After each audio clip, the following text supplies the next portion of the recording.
So Mark here from Rock and Load. Today I'm joined by Sicilian guitar virtuoso Matteo Mancuso.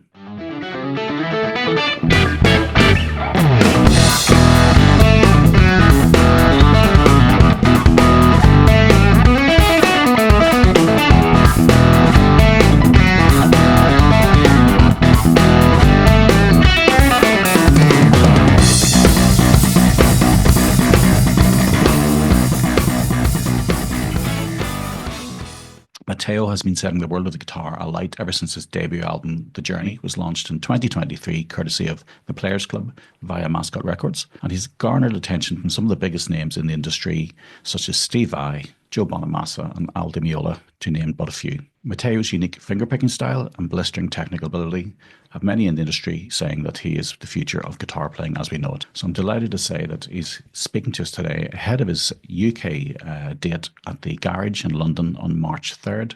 So make sure you check out Matteo's website, etc., for availability of tickets. I apologize in advance if the room is not very rock and roll, but it's my sister's room. It's not mine. There are a lot of posters from like Glee and Italian singers and I all. believe you. I believe you.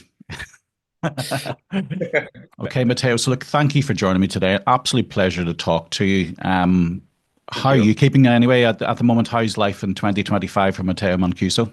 Well, at the moment everything's good. I did go at the Namm 2025. It was Yeah. my fourth Namm, so that was the last experience I had. I got sick after the Namm. I had a really bad flu. But as far as I understand, a lot of people g get sick at Namm Yeah. because of shaking hands and meet all different people. So it's perfect for bacterias and all of that. So, The joys of being but a rock star. luckily, yeah. Luckily now I'm a little bit better. Last week I was very bad. I had flu. I had like a headache all the time. But now I'm way better. Yeah. That's good. And so, are you on a bit of a break at the moment? Yeah, I have a little break for a couple of weeks. Next week, actually, I will start to travel again. I have a concert in Trieste with a popular Italian piano player. His name is Stefano Bollani, and we only have one gig, but we have to rehearse for a couple of days before the concert. So I think it will last like 4 or 5 days max. Yeah. And then March 1st, I will start my tour with my trio, with the Matteo Mancuso project. And I think it will be like 2 weeks of traveling around in Europe. We will start from London, and then we will go to Germany, Holland, and France also. So we have really a lot of gigs in March. Yeah. I'm sure you're looking forward to that, getting out on the road with the trio. Yeah, a lot. We also have some new material ready, so I can't wait to finally play some new stuff live. Yeah, Yeah. yeah, yeah. It's a weird life of a musician because you guys obviously record this stuff and you've been nurturing these songs for so long, and then eventually you get the opportunity to unleash them to the public. So I'm sure the idea of playing, as you say, new material live to a new audience will be very exciting for you. Yeah, it's very exciting also because my material, like the pieces I do most of the time are coming from the first album. And the first album got out in 2023, Yeah, but actually I was playing the tunes way before yeah, 2023. yeah. So they're starting to get old a little bit, and I'm starting to get bored to play all the time the same tunes, you know. So whenever I have some new stuff ready, I really can't wait to play them live because it's just full of fresh ideas, and you know, I'm yeah, it's sure. I'm always sure. And so, listen, tell me a little bit about your history. Not too much. I just want to get a flavor for where did you start on the guitar? I know your father was a guitarist and a producer in Italy, so obviously he was a big influence. You must have been surrounded by music all of your life then. yeah. I got lucky because I came from a very musical family, let's say. Like everybody in my family plays an instrument or Okay. sings or like it has something to do with music, let's say. And I have two older brothers. I have one brother and one sister. Okay. And they both play guitar. Like my brother plays classical guitar. My sister, she's more on the like songwriting style. She writes a lot of songs. She's more on the pop kind of stuff, but she also very passionate about music. And also my mother, she sings in the shower sometimes. So it's we came from like we are very all very passionate about music. And my father, of course, I always say that it was my biggest influence at the start because I started because of him. Mm. I always saw my father playing especially classical guitar when I was at home. And I started when I was around 10 years old. And a lot of people ask me why I started playing with fingers. And I actually started playing with fingers because I always saw my father playing classical guitar. Yeah. And I just thought that every guitar was meant to be played with fingers, like the Yeah. classical one. I didn't know that you should play with the pick if you play electric and with fingers if you play classical. I didn't know this difference. And that's how I started. I mean, yeah, I got very lucky because I had a teacher at home. Yeah. And so I always say that I started as a self-taught, let's say, but I always had a lot of Guidance. a lot of guidance Yeah. from my father, from my older brother, and and it was very helpful, especially at the start.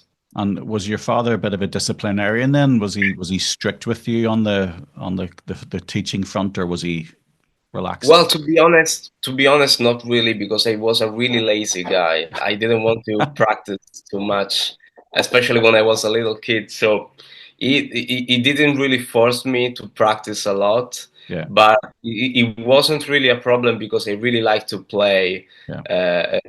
I mean, not like 8 hours a day or 6 hours a day, but I really like to play every day. It was kind of my favorite hobby at the start. Yeah. And then when things got like more defined, I started to think about it as a work. Let's say maybe I can do like in the future I can be a musician, Hmm. not necessarily because it was like my favorite thing to do, but because as a lazy guy, I realized that back then I had a very good predisposition for guitar, and when I was like 11, 12 years old, I was comparing myself to my other friends. And maybe I was learning things in one day, and the same thing, my other friends, they were learning that in 1 week. Yeah. So I realized, okay, I'm lucky because I have some kind of predisposition for guitar. So it can be good to concentrate on that because basically music was the only subject I was good at school because I wasn't really good at math or history or all the other subjects. So Yeah. it was kind of the natural choice for me was music just because it was easier for me to do that. Yeah. Yeah. Yeah. Understandable. Yeah. And Yeah. musically influences then, what about your musical influences around that time? Because obviously you would have been young, so everybody would have been influencing you from different sides, your friends, your parents and stuff. So what sort of music were you listening to? Well, the main influences were pretty much rock influences back when I started. And I actually started with the electric guitar, not with the Okay. classical one. Right. Okay. So I started with the electric when I was around 10. I started studying classical guitar when I was around 14 or 15 years old, when I go into the musical high school. But back then, the first influences were pretty much like people like Jimi Hendrix, Led Zeppelin, Deep Purple, all these kind of rock bands, and that's what I was playing all the time. Deep Purple tunes, Led Zeppelin, AC/DC a lot. In fact, my first professional guitar, let's say, was a Gibson SG. For my 14th birthday, my father gave it to me and was the happiest guy in the world. And it's still one of my favorite guitars. And also because I'm a small guy. I like small guitars because they Yeah. are more more comfortable to me to play that. I'm not a Les Paul kind of person, you know. Yeah, yeah, yeah. So the SG was the right choice to me at the start, and I still play it sometimes. It's still one of my favorite guitars. And yeah, so the first influences were pretty much rock kind of influences. Then when I got into classical guitar, I started to implement some classical guitar stuff into my own playing, but I wasn't really a big fan of classical music. Okay. And the main reason was that when I was playing with classical guitar, I was playing a lot of time alone Yeah, because most of the classical guitar repertoire is just you with your yeah, score, and it's not an orchestra instrument, so you can't really play with a lot of people. And that's why I still consider myself primarily an electric guitar player rather than a classical one, just because you have more chances to play with people. yeah, I really like to play with a rhythm section, yeah, and you can't really do that a lot with classical guitar. So yeah. that's why I choose the electric as my primary instrument. But I still play classical guitar a lot. Yeah. And from the earliest days, then you were still finger picking on the electric guitar. Yeah. From my earliest days, I started with finger picking just because I felt it was easier for me to do that. And the strange thing that when I realized that you should use a pick for the electric guitar, I and you know I was too used to Yeah, my finger technique, so I didn't want to restart again with the yeah, pick. You know, I was too lazy to restart again, so I just stick to my technique. And I realized that some things are easier with the pick, some other things are easier with fingers. I don't yeah, think there's a better technique for guitar. Everybody has his own way. Of course, if you want to sound like Yngwie Malmsteen or Paul Gilbert, I don't know, like a very proficient right hand pick yeah, player, the better way to achieve that kind of sound is just to play with the pick, you know. yeah, But at the start, I didn't want to sound like those players, you know.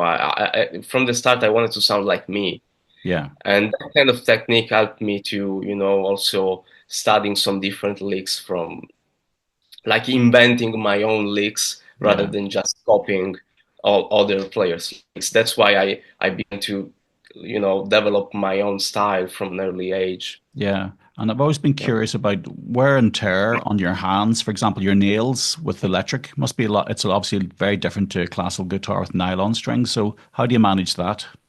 Well, they're not very different from a classical player. I keep them shorter Okay. uh, compared to a classical player's nails. So Yeah, as you can see, here's my nail on the right hand. yeah, Here's my thumbnail. And the thing is, I consider like it's the best choice for the electric guitar is to have shorter fingernails. First of all, because you have less space yeah, on the strings compared to the classical guitar. yeah, So it's better, I think, I think I feel more comfortable if I have short nails, especially if I'm playing electric guitar. And other than that, I think it's better because of the nature of the nails. They are softer compared to the pick, yeah. so they consume in a really fast way compared to the pick. So in order to fix that problem, um, I always use acrylic. It's Okay. Yeah. Like a nail, like a varnish type thing, maybe to strengthen it. a kind of gel. It's a kind of gel that you apply Yeah, on your real nail, yeah, and the result is that your nail is stronger. yeah, And especially for electric guitar strings, I think it's the better way to keep your nail strong, let's say. So I only have acrylic on these three. yeah. I don't have acrylic on this one because it doesn't consume too much of the Okay. thumb, because I mostly use these three fingers for my style. So I think if you want to go full finger style with the electric guitar, maybe you can check out the gel acrylic stuff. Yeah, It yeah, yeah. can, yeah. Yeah. It's something that also country guitar players do. I Okay. know that people like Brent Mason or Johnny Island, these kind of guys, they have fake nails. So it's something I didn't invent that. I just copied that from other players, you know. Yeah, Yeah. yeah, yeah. I was just curious because obviously I know myself, even playing rhythm guitar, sometimes I could find my thumbnail wearing down, even using a pick because you're making contact with the strings. So it's strange, you know. What about your current sort of influences then? Like you've gone down a very sort of jazz, fusion, prog type thing. So at what stage did that sort of style of music start creeping into your repertoire? Well, one of the first influences after the rock period, let's say, I began to listen a little bit of metal, let's say, Mm. but classic metal like Iron Maiden, this kind of guys. And then I got into Dream Theater a lot Yeah, when I was like 16, 17 years old. And after the Dream Theater stuff, I began to look into the past. Okay, and because I was curious, okay, what are the Dream Theater influences? mm. They didn't invent the prog stuff, so I want to go back in time and see what happened in the 70s, in the 80s, you know. And I got into like Emerson, Lake and Palmer, Yes, Genesis, a lot of the prog kind of stuff. So I, I borrowed a lot of ideas from that world, especially Yes and Emerson, like King Crimson, also a lot. They are really big influences. And then after this era, I began to listen more to the classical jazz, traditional jazz stuff. Also because of my father, because my father is a really big jazz aficionado. So, Yeah, and he's a big one of his favorite players is Wes Montgomery for yeah, sure. He's a big fan of Wes. So I began to go interested more into improvisation and being able to play over the changes. yeah, And it was a tough challenge at first. So, and because I was having a lot of troubles playing over the changes, because my background was pretty much rock, prog driven, and the harmonic uh, background that you have on that kind of style is a little bit more easy to play when you are improvising on like the Purple tunes or Led Zeppelin tunes. It's a yeah, little bit easier to play over that kind of changes, you know. yeah, I got interested into that kind of music, like improvisation, classical jazz stuff, and I did go really deep into that when I was at the conservatory. yeah, I started studying like Charlie Parker tunes, transcribing solos. Uh, I started like listening to all the fusion guys, people like Scott Anderson, Tribal Tech, Chick Corea Electric Band, Frank Gambale, Alan Allsworth, a lot of these guys, and I really wanted to, absorb the vocabulary as much as I can. So I started like implementing, okay, in order to have order in my mind, I need to go back in time and started studying from a historical point of view how things developed. And that's why I started studying from Charlie Parker, then Charlie Christian, Django, Wes Montgomery. Then I got into Joe Pass, George Benson, Pat Metheny, and I was like, okay, timeline. now like timing, okay, I know why Pat Metheny sounds like that because he Yeah, listened to Wes Montgomery. I know why Wes sounds like that because he listened to Charlie Christian and Django, and that's how I got more order in my mind. Like everything was in place, yeah, and especially with you know listening and listening a lot. Like the listening process is almost as important, if not maybe more important than the practice itself sometimes. yeah, So it was like listening to stuff, playing along the records, and that was a big part of absorbing all the vocabulary and stuff. And then it was a really long process. It's not a fast, easy process for sure because it's like learning a language, you know. yeah, yeah, yeah, And I remember, like, when I got into learning English, for example, I didn't really learn English from books. I learned English by checking out interviews of my favorite players yeah, and and listening to how they talk in English, and then I slowly absorbed some vocabulary and all of that. And it was the same exact process with all the jazz stuff and also really all the rock stuff, all music in general. Also transcribing was helpful for sure. It was like a process of a lot of things combined. Yeah. And so you touched on, for example, studying at the conservatory. Like, what would be a typical day in somewhere like the conservatory for a guitar player? Well, a typical day, it depends on the subjects you have to follow. Because the conservatory in Italy, it works a little bit differently compared to Berkeley or American schools. And I honestly prefer the American point of view about that. Like, you choose the subjects you want to follow, and Okay. you concentrate a lot on that. Yeah. Meanwhile, in Italy, you have like some subject that you are forced to follow first. Yeah. Then after these subjects, you are allowed to study all the other stuff. Um, it, and the thing I didn't like about my routine, let's say at the conservatory, was that we were studying too much theory Yeah. and we were playing a lot less with different people. Like, Yeah. and the thing that the main problem to me was that I was doing maybe jazz guitar once. Jazz guitar lesson was like once every 2 weeks, Hmm. and then we had like music theory lesson or maybe some other stuff like English lessons 2 times every week. Yeah. And it was incredibly strange to me because I was at the jazz guitar course. The main thing was, to me at least, was okay, you need to play jazz guitar a lot in order Yeah. uh, to get along. And and the thing that is that we were studying too much theory. We were like too many people on books and too less people playing together. Yeah. Yeah. And I think that was the main issue with the conservatory in Italy.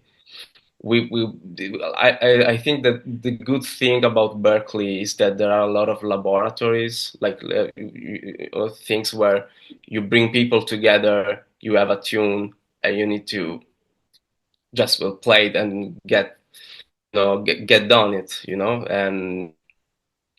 And that wasn't much of this stuff at the conservatory in Palermo. You have to be honest. Yeah. On the other way, I had a really good teacher in Palermo, the conservatory. His name was Paolo Sorge, and he's a jazz guitar player from Catania, and he was my main teacher throughout the whole process at the conservatory. Um, I luckily had very good teachers. I just like to maybe I will want to play more with people next time. you know. Yeah, yeah. I think Uh, that's maybe the challenge with musical education, isn't it? A lot of people struggle with it because there's too much theory, too much on the discipline side of things, and not enough practical, as you yeah, say, playing and stuff. And a lot of people, a yeah, lot of music, you see a lot of musicians dropping out of those things and just going and forming bands because they can't sit for 4 or 5 years doing nothing. yeah. But I believe, especially now with the internet, you Yeah, can access on the theory stuff way easier than before. So yeah, you don't go at the conservatory for the theory because you already have it on your laptop. yeah, yeah, You don't go at the conservatory to study the modes and all of that because I already knew some of that stuff thanks to the internet yeah, before going to the conservatory. So I didn't go there because of the theory. I did go there because I wanted to play with other people. And that's why I think you should go to music schools, primarily because you want to be able to be around other musicians and play with them as much as you can. I think the fastest way to grow as a musician is to actually play with people better than you. yeah, And I always say, if you are the worst musician in the room, you are in the right room. yeah, yeah, And yeah, that's what I wanted to do at the conservatory. I was always searching, like trying to play with people older than me, so they kind of like I can learn from them as much as I can. That was the good thing about the conservatory, I think. Yeah. Yeah, for sure, for sure. And then moving forward, like obviously your debut album came out in 2023, so that's a big moment for any musician to finally put their stuff out there. You were saying yourself you were playing it for years before you got to that point anyway, but obviously then between then and even now, I'm sure your musical tastes and musical styles have evolved and developed. You've just recently released that Paul's position, for example. So is that a sample of maybe the evolution of where you're going? Well, I don't know because the thing to me is that I don't want to stick to any particular style. I like to, for example, write a lot with classical guitar. I like to write some really like rock oriented stuff sometimes. So the thing to me is that there's for sure an evolution in the quality of the composition, let's say. Now I'm more concerned into like making an effective melody Hmm. rather rather than blasting an incredible Shredding. solo on Yeah. a song. And back for like in the first album, the thing, if I look back, I was more worried about the solos rather than the melody itself. Yeah. But that's a thing. I think that's a thing that, especially when you are a teenager, Yeah. you want to like demonstrate people that you are good. You Yeah. don't want to necessarily play because you want to play, but there's like a competitive side when you are young that it gets in the way The of ego, the guitarist ego. yeah, sometimes. And I see a little bit of that on the first album, I Yeah. think. So that's why like I like the first album, but it's a picture of myself how I was many years ago, because as I said before, the tunes are very old. They are not from 2023, they are Yeah. from maybe 2020, 2019 also. So it's a picture of how I was and how I was viewing music at the time. But now I consider myself now uh, more mature, let's say, in that regard. And the thing is, I always want to uh, do albums and composition where there's no an exact style to it, because many people told me, you should do a more rock oriented albums because rock has a wider audience compared to the jazz Yeah. stuff. I I can force myself to do that, Yeah. but it's not really like I can't really do 9 songs in a row Yeah. in a like rock setting, because otherwise I will bore myself. Yeah. I would like to do a very various thing, and I think one of my strengths as a musician is that I'm able to do different styles in a very effective way. So I want to um, you know uh, do that as much as I can, so people are more interested in the new material. So what Matteo's gonna do next? Yeah. Like it's gonna be a classical album, it's gonna be a more rock oriented stuff. I want to stay versatile as much as I can, Yeah. so people are more curious about the new stuff. Yeah, understandable. You look at musicians like, say, John Mayer, who every album would almost reinvent himself, and yet his audience will still follow regardless of what type of genre he brings out. And Yeah, yeah. you're touching on the melody, like you again, probably the most successful instrumental guitarist to date would be Satriani, who is really Uh, melodic. Yeah, I, So I I really love Joe's music. It always set me in a good mood. It's yeah, still one of my favorite songs to listen is "Summer Song" by yeah, him. I yeah. think it's one of his best works. Also, "Always with Me," "Always with You," Yeah. and there's But uh, people one of the outside of the best. genres know his music because it's just so easy on the ear. So if you can emulate that and in your own style, then you'll always have a fan base. Whereas obviously the jazz, sorry, and the fusion, it's quite a niche market, as you say. It's almost like a higher musical IQ. So a lot of people struggle to get it because it is so complex. Yeah. But obviously there's very much a niche market for that. Yeah, there's for sure market for that. I think like the fusion kind of thing, and especially there's like a misconception because when people talk about fusion, they always think about the 80s Yeah, kind of jazz, lounge, elevator kind of yeah, stuff. yeah, But that's not fusion to me. That was like a particular era of jazz where people wanted to do more easy listening stuff.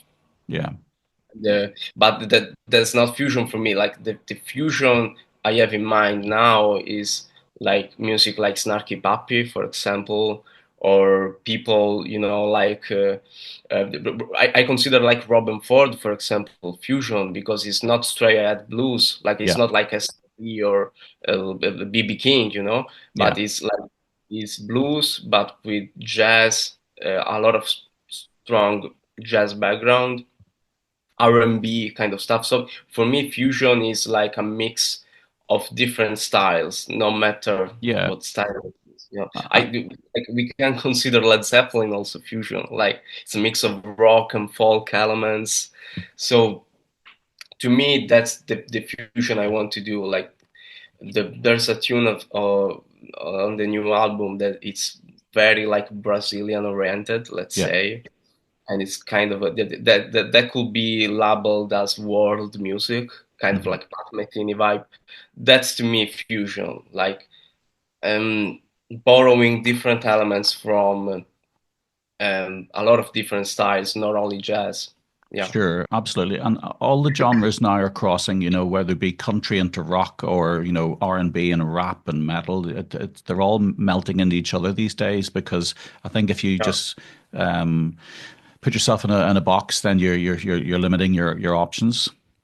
Are you the Yeah, type? yeah. Also, it's part of our generation. I think Yeah, that there will never be a guy that comes out and plays like Wes Montgomery because Wes Montgomery was playing like that because he was only listening yeah, to things they were in his town or yeah, things they were like in his reach.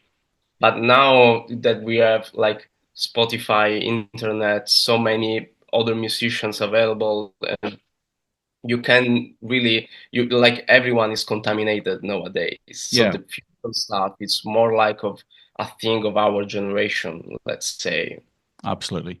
Can I just ask then? Obviously, I was listening to your Journey album earlier on, and some beautiful tones on the guitar, and especially, say, for example, lead tones. And I was curious about the finger picking. Is there any issues with gain, finger picking, and trying to control the gain? Well, there's a thing that helps me a lot to control the gain, and I will show it to you. And it's usually not a big deal when I have like slightly um, not too much overdriven stuff. Yeah, But there's a thing I use. I don't know if you know this kind of stuff. the This is fret wraps. Yeah, and these things helps me a lot, especially with the tapping stuff to keep yeah, things cool. It's not that, and it, it's not really that does the magic. Like a lot of people think that if you use that, everything will be clean. yeah, It's not yeah, like yeah, that. yeah. You still need the But technique. it's still, yeah, you still have to study in order to get it clean. But these things helps you with some string noise that you might have, especially because if I'm playing, I show you little stuff. If I'm playing with my technique like that, my palm is not available because Yeah, I was going to say you're not dampening the strings. I'm not dampening the string. So Yeah, if I'm playing like that, I need to use this, especially for overdriven stuff. If I'm playing like that, like with also my thumb available, I can do a lot of palm muting. yeah, So it's not really a big deal if I'm playing like that.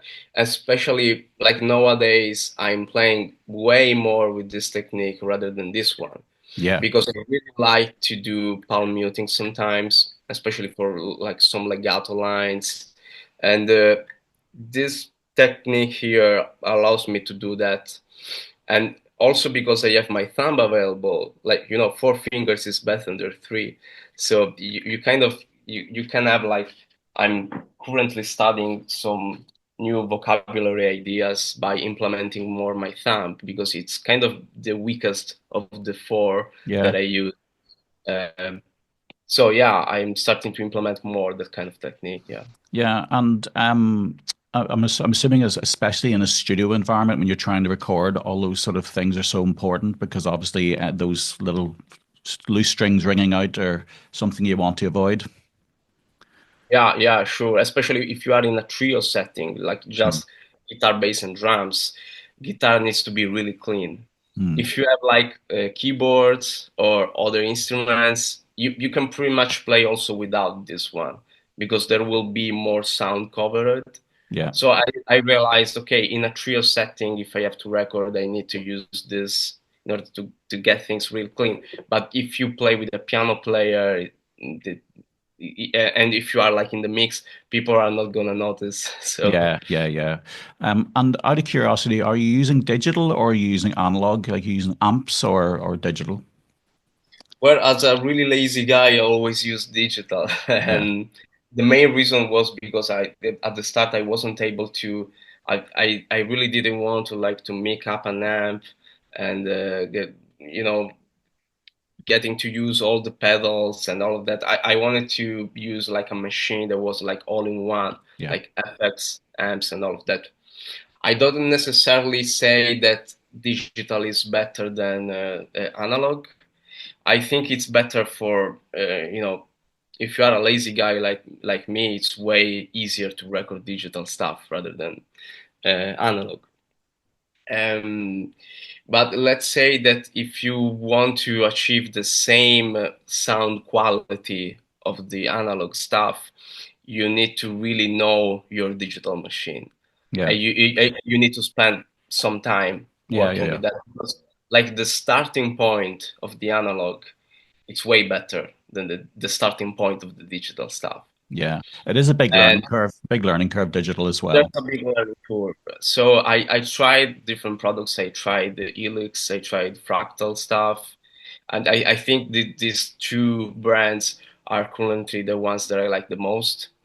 The Helix, for example, I mostly use IRs Okay. for my digital stuff. Not necessarily because the stock cabinets are not good, because I can use a sound and it's a good sound with stock cabinets, but with IRs, I feel that the starting point is a little bit higher, let's say. Yeah, yeah, And other than that, I really like the feeling of especially on live setting, having everything in one place, not having to mic up an amp, and it's way easier, especially if you're traveling a lot. Like yeah, in March, for example, we will have like 12 gigs in a row.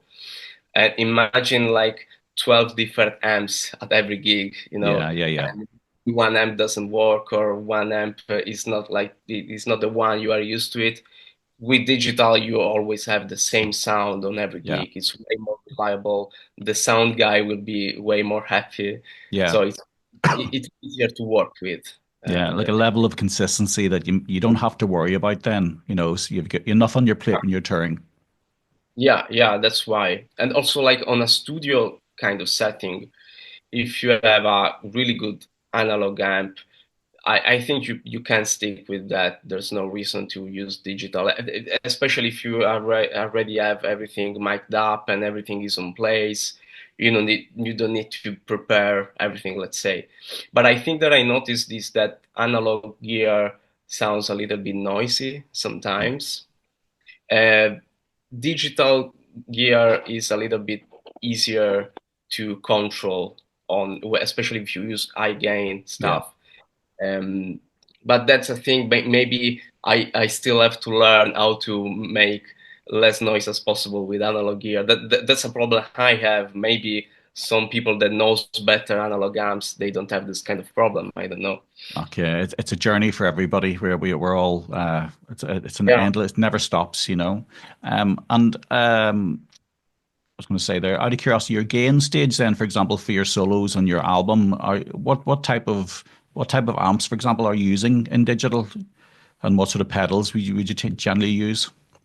Well, I didn't really experiment too much because I really like I consider myself traditional guy from this point of view. I mainly use like Marshall stuff for distortion and Fender Yeah, for the for cleans. stuff. Yeah.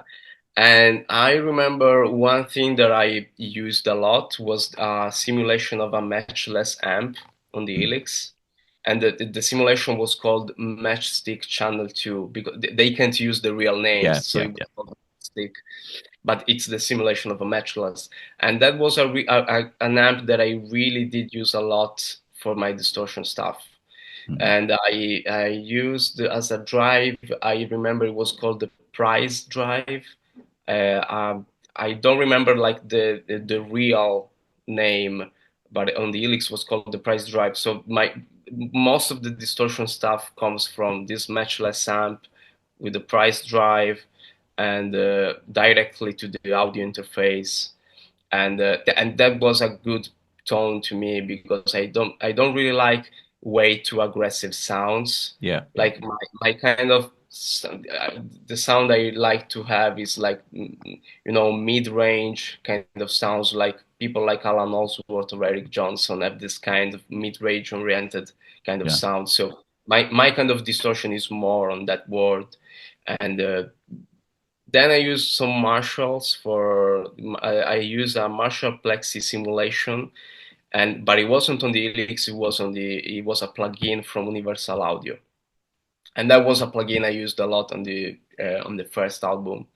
But other than that, it's mostly Helix and Fractal combined sometimes. yeah. And have those sounds changed at all for you? Are you still sort of sticking with those sounds? Are you happy with your tone currently?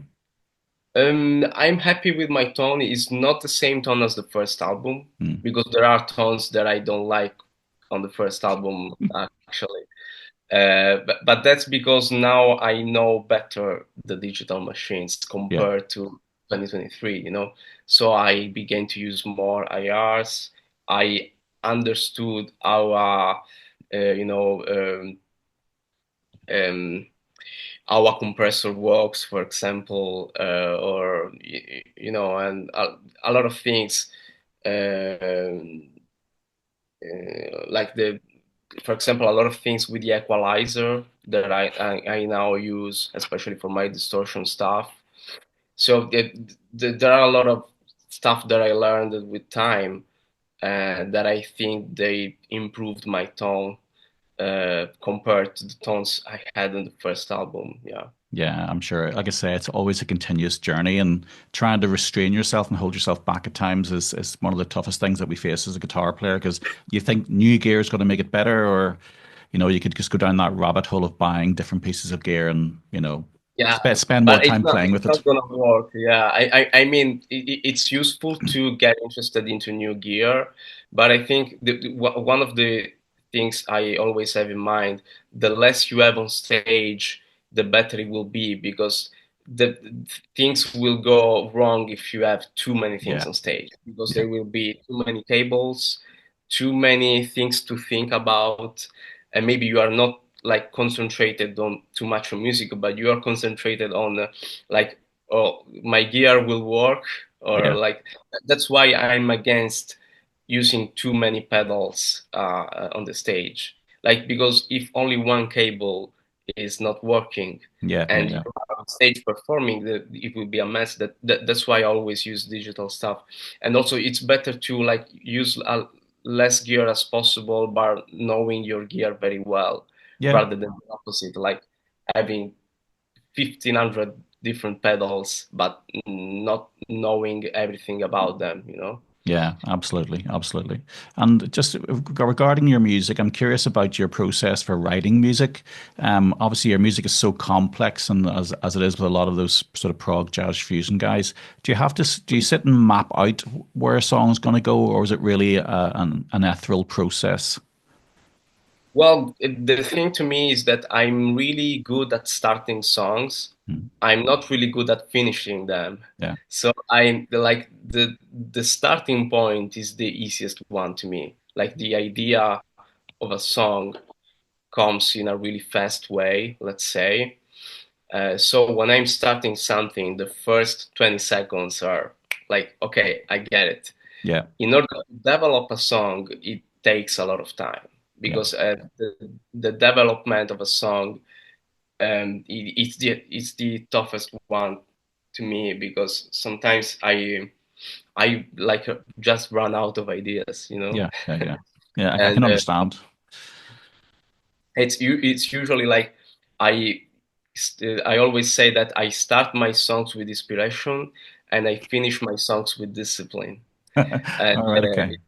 yeah, so and that was my this is still my point of view about composing, and I don't want to complicate things too much, Mm. because I think I have the main thing I have that I want to work against is that I complicate songs too much sometimes. And right now I want to stick to the original idea as much as I can and work on maybe different ideas that comes from the main source, rather than developing a cathedral of different ideas that they don't really have um, so much in common, you know. So I think that I learned is that it's better to have like a 3 minute song that it's really good, rather than a like 8 minute song with so many different ideas, Yeah. because that's kind of my weak point sometimes. Yeah. Like I work on that there are too many elements on just one song, Yeah. and there isn't really like a straight process. Sometimes I start with the melody, sometimes I start with the chords, sometimes I start with like the two things at the same time, but there's not really a routine for that. Yeah, yeah.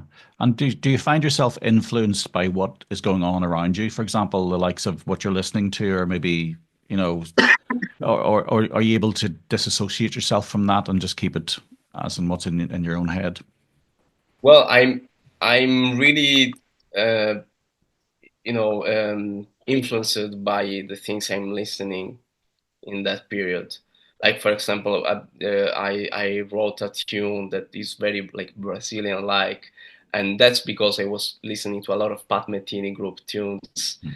where there is like a strong Brazilian kind of South American influence, Yeah, and also like a lot of people like in that period of time I was listening a lot of Brazilian music, just because I was curious about it, you know, and that's because there is a lot of incredible good guitar playing in that kind of music. Also, people like Yamandu Costa, for example, people like that are incredibly good guitar players. So I was interested into that. So whenever I have like a period of time where I'm listening that kind of stuff, I always like to write something that is similar. I maybe end up to doing something different, but the starting point is that okay, I want to be able to write something that is a resemblance of that kind of music, you know. So yeah, it's always about starting. The starting point is always music that I like. Yeah. yeah, yeah, for sure. And tell me about life as Matteo Mancuso now, because obviously over the past few years, you sort of exploded really onto the scene. I can't remember exactly myself when I first caught you. Was it lockdown and like the internet and It videos? was yeah, during lockdown, I had the chance to do more videos that I used to do. Yeah, yeah, yeah. Um, Because and everybody was that trapped at period home. of time, yeah, I was trapped inside, so I recorded a lot of videos, and that was a period of time that was very helpful to me, because I don't consider myself a really active social media guy. Yeah. So I didn't really have the time. I was more into like studying the instrument and doing videos once in a while, rather than being active on social media like a lot of players do. And they do well, of course, but I don't want to do that, because I will bore myself a Yeah, lot if I. it detracts from what you want. You're a musician first and foremost. You're not a social media guru, so Yeah, it's a I'm a musician first, so yeah, most of the time, especially in this period where I can't do a lot of videos at home because I'm traveling, I mostly use live material. Like I upload solos on my concerts, yeah, this kind of stuff, just because I already have that kind of yeah, material, you know. I don't want to do. I don't really have time to record in studio doing the videos. I can do that maybe once or twice a month, Yeah. but I can't really be consistent like a lot of my other colleagues, let's say. But 2020 was during the pandemic was a useful period because I was able to do more videos than usual, and that kind of period got the attention of different people, and that was for sure very helpful. And then I remember also like this 2024 previous year was incredibly helpful also because I did a lot of activities like the Steve Vai Academy, for example, at the start of January Mm. was incredibly helpful, and it was fun as well. It was the first time I was seeing Steve Vai live, and also the Rick Beato interview Yeah, was yeah, the yeah. first interviews I did at the start of the previous year, and it was incredibly helpful, especially for the views and all of that. It was for sure helpful. And I have to also thank my manager because of all these things, because I'm a very passive guy. Yeah. You don't chase this For stuff. Yeah. I don't search for the stuff because previously, like before 2020, I was like arranging all my live stuff and all my other activities pretty much alone. I didn't have Yeah. manager, and I was very passive about it. Like my main thing was, okay, I have to study guitar and that's it, and everything will come Yeah. up. Yeah. Yeah. Now I understand that it's a mix of both. You need to be able to take care and always search around because the career of a musician is also it's not only about music, you know. Yeah. Uh, but I got pretty lucky because my manager is a very active guy, so he's always searching for stuff to do. And if it was for me, I really like I just stick at home playing guitar. You know, I'm not a very like calling the venues for hey, I want to play on your venue. I'm not that kind of guy. You know, Yeah. so it's very helpful to have someone that take care of you in a way. Yeah. Yeah, for sure. Like the demands of being a musician today in 2025 is so hard. And, as I say, social media guru, you have to be designing merch, you have to be selling merch, you're doing videos, it's never ending and exhausting, I'm sure. But there's got to be, obviously, as I say, since this explosion for you, the opportunities are coming. People are knocking your door now, and as you said, like hanging out with Steve Vai, what a Yeah, thrill! yeah, it was incredibly, it was incredible. It was a life-changing experience to me because you are able to see your heroes outside of YouTube, you Yeah, know? yeah, yeah, So also for the Namm show, like every time I go to the Namm, it's always like a living version of the internet. yeah, You yeah, yeah. see all the people. Oh, I know this guy. He has a YouTube channel. Okay, I Yeah. know this other guy. I saw him playing. Like, so it's always a good feeling to know that outside of this laptop and the internet, there's a world existing outside, and that's the real world. You know, Yeah.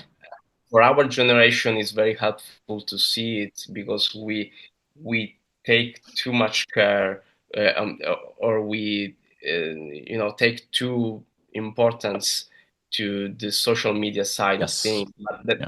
that's not the real world, you know. Yeah. Yeah. The real world is outside, and it's about interactions, it's about meeting people. And still, after all this social media stuff, the best way to collaborate with someone, to hang or to play with someone, it's still face to face, you know. Yeah. There's nothing that will beat the face to face meeting, you know. Absolutely. Absolutely. And I'm sure like the likes of the Namm experience was crazy for you because you're getting more and more recognizable as the years go on as Yeah. well. So I'm sure you were swarmed at Namm by various people. Yeah. It was kind of uh, it's a little bit tough to roam around Yeah. now, but I consider myself incredibly lucky because of that. It's always the musical community. I love this kind of community because I always say that the musical community in general, there are not an incredible amount of money in Yeah. it. So the people that are involved in it, they are involved primarily because of passion. Yeah. So you are always meeting people that you can see them like in their eyes that they are in the music business not for money. Yeah. Because if you have to choose a career because of money, you Yeah. don't Yeah. choose music, you Yeah. know? Yeah. Exactly. Yeah. Yeah. So that's a very good community because I think it's a very healthy community because of that. Yeah, Uh, for sure, for sure. And so for 2025, then obviously these doors have opened over the past few years. How does 2025 shaping up for you? well, the main goal is to be more proficient in my compositions, and I would like to release an album by the end of this year. Yeah, I have like 4 tunes ready. I would like to um, reach 9 tunes again, like the first album. I don't know if I will be able to do that by the end of this year, but I hope so, because I'm very slow at doing that, and not necessarily because I have many things to do, but because I have especially when I composing, I have a strong process of eliminating things yeah, first, and it takes a long time. Like I have like 10 ideas, and I have to choose like the three most efficient ones. Let's say the three best ones, and in order to do that, you need to spend a lot of time. yeah. And so the main goal to me this year is to just be more proficient in my compositional ideas, and then other than that, I'm incredibly happy of everything that happened. So right now I already achieved a lot of things that I that were like dreams for me, Yeah, like in 2029, like to be able to work with music and being around and travel doing your music. It's a dream came true. So absolutely, absolutely. And then you touched on at the very start, you're coming to London March 3rd with the show at the Garage. So what can the English fans expect from the Matteo Mancuso trio? well, it will be pretty much a concert where the main subject will be the first album, of course. We have some new material ready, as I said before, and we have also some tunes that I always do, um, where I do like a little, let's say, a tribute to to some of my favorite guitar players. There's a Yeah, tribute by dedicated to Jeff Beck, for example, or another tribute dedicated to Alan Allsworth that I always do. So it will pretty much like if, for guitar aficionados, it will be a really good concert, I think. yeah. And yeah, yeah. Well, look, best of luck with it. I'm sure it'll sell out in no time. By the time you get there, they'll be kicking down the doors. So, look, best of luck for 2025. Been an absolute pleasure talking to you. Thank you. Thank you so much. And yeah, I can't wait to see where your journey goes. I'm really excited. So, look, thanks again for your time today, and we'll catch you on the other side. Thank you. Thank you so much. Thank you.